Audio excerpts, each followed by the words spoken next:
All right, Mama. Fresh and clean. Got the cap clean. We are ready to put it back in.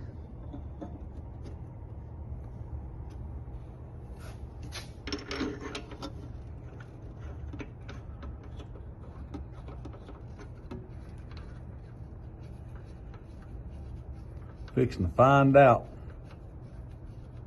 what's what. No thoughts? What y'all thought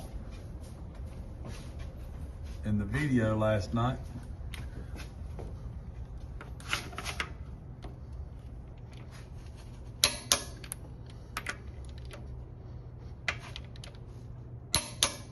All right, pull it back apart and we'll see what we got.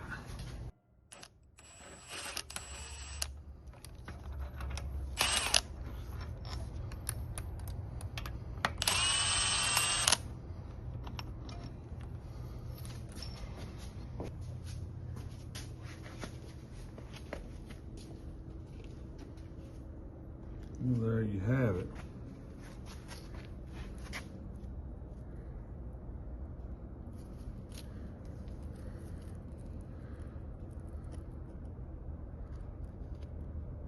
About 2 thousandths there at the end. 1/2 thousandths. So what was it on the ends? The ends was, I think it was 2 thousandths, and then it got wider. Yeah. And for those of you that don't know, the wider it gets, the closer the tolerance is between the bearing, because it mashes out harder. So that means on the ends, it's, let me take you over here to this gauge.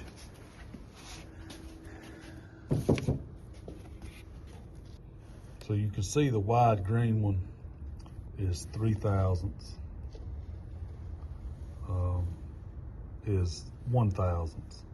So that means the wider it is, the closer the tolerance it is, the tighter the bearing is to the bottom side of the crank. And then the 3 thousandths, which is narrow, then that means the farther away that it is. And we're falling in between like 2 thousandths to 1 thousandths and a half. So we've got just, I don't know if you would call it misalignment or not, but we're gonna check with some experts and see. All right, Mama. So we are finalizing it in now.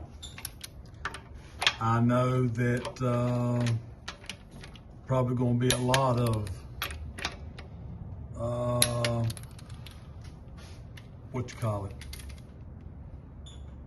controversy, whether the seal is supposed to be in there flat or if it's supposed to be in there clocked. Well, the engine builder, I talked to him this morning at Poteet's. He said they always put them in flat.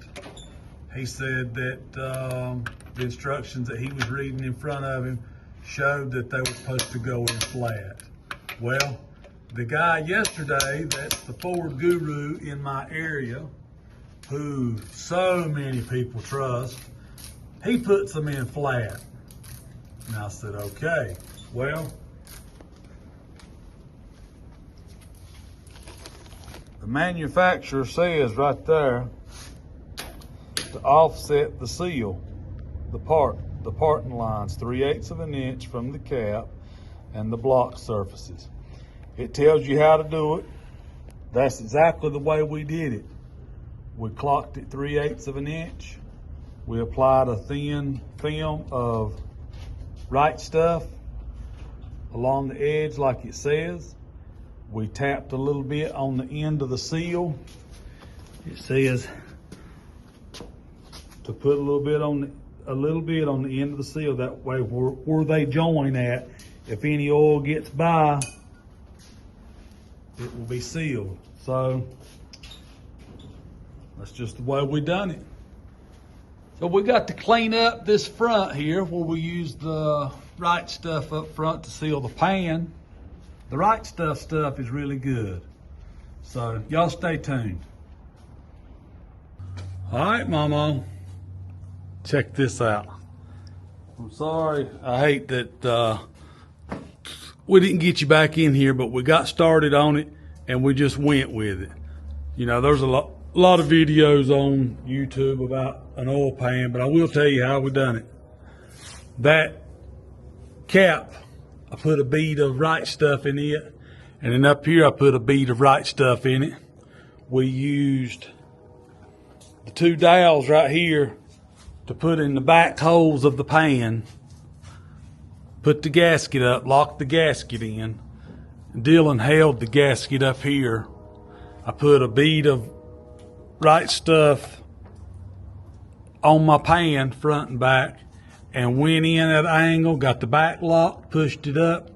He got 2 bolts in it, and we just give it a little bit of scoosh just to let that 90-minute stuff set up some, and then we'll torque everything down. Woo! We back in business, Mama. It's all back together. You know what tomorrow's gonna be? It's gonna be Fire It Up Friday. The boss again. We're gonna fire it up tomorrow, Lord willing. Y'all stay tuned. Appreciate everybody that's watching, subscribing. We're like 1,529, I think. But anyway, it's ready. It's ready. We're gonna fire it tomorrow. Stay tuned. All right, Mama. We calling it a day. Got the new rearview mirror glued in.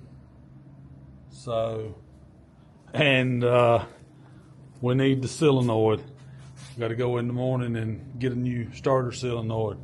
Check this out though. I went in O'Reilly the other day and I asked the guy, I said, what's the best window rearview mirror glue? And he said, I'll be honest with you, buddy, there ain't none of it really that good. But if you use that Super Weld, that JB Super Weld, he said, I've had really good success on that. I hadn't had nobody come back. So, y'all seen it here. Stay tuned.